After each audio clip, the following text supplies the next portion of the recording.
Hello everybody. Today we'll talk about how to fix or how to solve Roblox quieting. To know how to fix or how to solve Roblox quieting, you should just go to settings.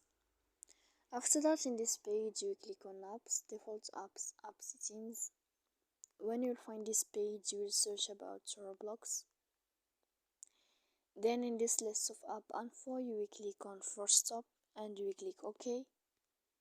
Here we go to click storage, then you click clear cache, and in the end of all these steps, then you can go to your phone. You will turn off your phone and then you can wait 3 seconds, then you can turn on your phone again to fix your quieting Roblox. So please don't forget to support us by like and subscribe. See you next time in another video.